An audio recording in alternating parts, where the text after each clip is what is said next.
अस्सलामुअलैकुम students, welcome back to the channel.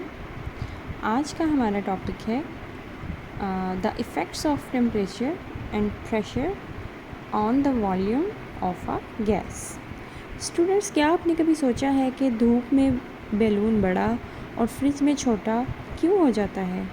आज हम पार्टिकल्स की मूवमेंट के थ्रू इसका साइंटिफिक रीज़न समझेंगे। जी स्टूडेंट्स, ये देखें, जब हमने बैलून को कैंडल के करीब किया तो वो एक्सपेंड हो गया, और जब हमने उसको आइस के करीब किया तो वो श्रिंक हो गया, कॉन्ट्रैक्ट हो गया। इसकी क्या रीज़न है?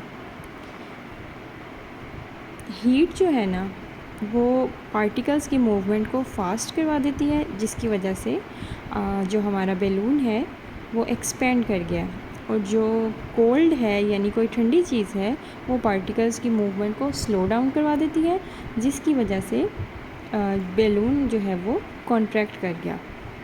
बैलून के अंदर प्रेशर कहाँ से आता है? जी स्टूडेंट्स, अब इस पिक्चर को देखें। बैलून के अंदर अब हम समझते हैं कि बैलून के अंदर प्रेशर कहाँ से आता है।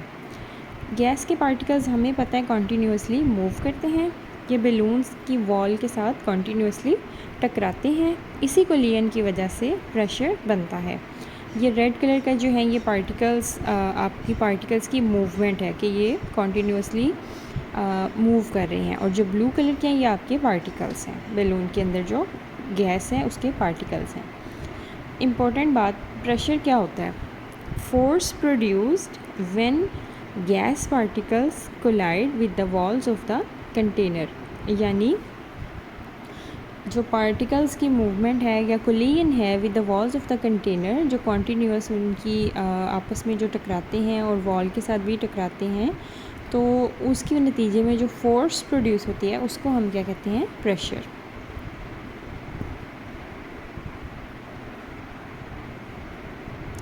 जी students, why does pressure increase on heating?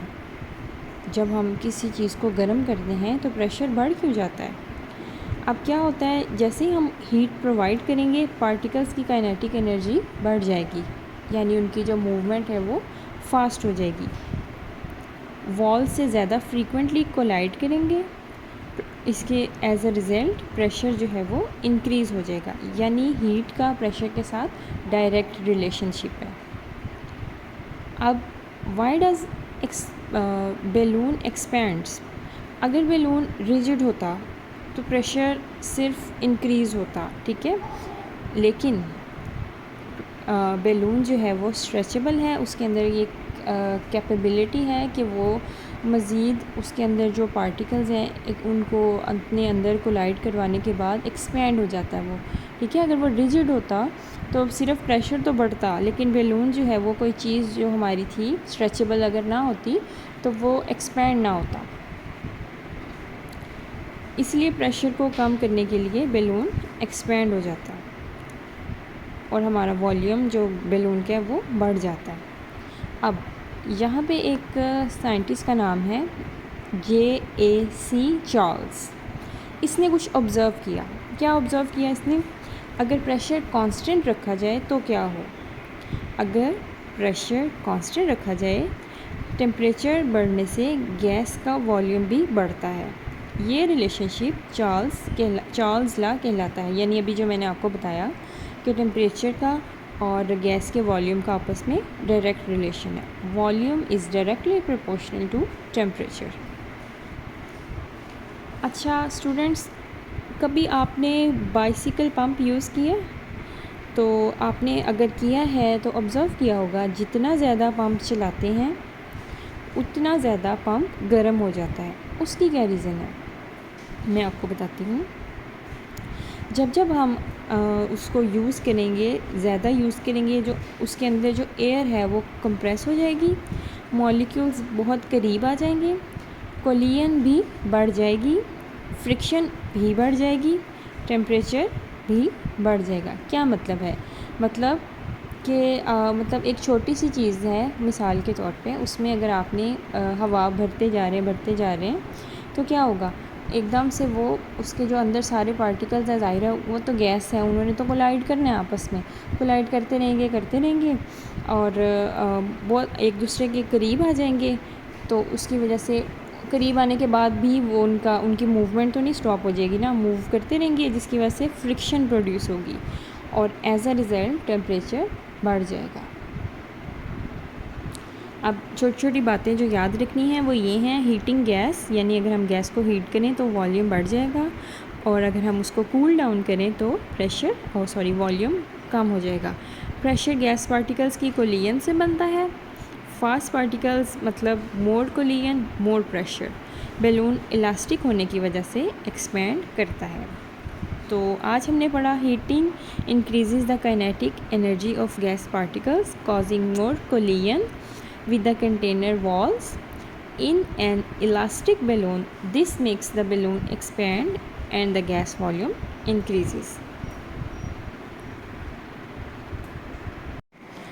Students ये इस टॉपिक से रिलेटेड 3 शॉर्ट क्वेश्चंस हैं, कंसेप्चुअल हैं ये, ठीक है। आप लेक्चर को ध्यान से सुने, उसके बाद ये 3 कंसेप्चुअल शॉर्ट क्वेश्चंस हैं, इनको भी प्रिपेयर करें तो इंशाल्लाह आपका बहुत अच्छा टॉपिक प्रिपेयर हो जाएगा, ठीक है। Why does a balloon expand when heated? Gas particles gain kinetic energy, move faster, collide more with the balloon walls and the elastic balloon expands, ठीक है। ये मैंने आपको सारा एक्सप्लेन पहले कर दिया। Why does a balloon shrink in cold weather? यानी कोई ठंडी चीज़ या ठंडी जगह पे हम उसको लेके जाएं तो क्यों श्रिंक हो जाता है? गैस पार्टिकल्स लूज़ एनर्जी, इसमें गेन एनर्जी, इसमें लूज़ एनर्जी। मूव स्लोली, इसमें मूव फास्टर। कोलाइड लेस, इसमें collide more with the walls, so the balloon contracts, vice versa हैं दोनों, ठीक है। what creates pressure inside a balloon? Balloon में pressure बनता कैसे है? continuous collision of gas particles with the inner walls of the gas. Students ये इस टॉपिक से रिलेटेड 3 शॉर्ट क्वेश्चंस हैं, कंसेप्चुअल हैं ये, ठीक है। आप लेक्चर को ध्यान से सुने, उसके बाद ये 3 कंसेप्चुअल शॉर्ट क्वेश्चंस हैं, इनको भी प्रिपेयर करें तो इंशाल्लाह आपका बहुत अच्छा टॉपिक प्रिपेयर हो जाएगा, ठीक है। Why does a balloon expand when heated?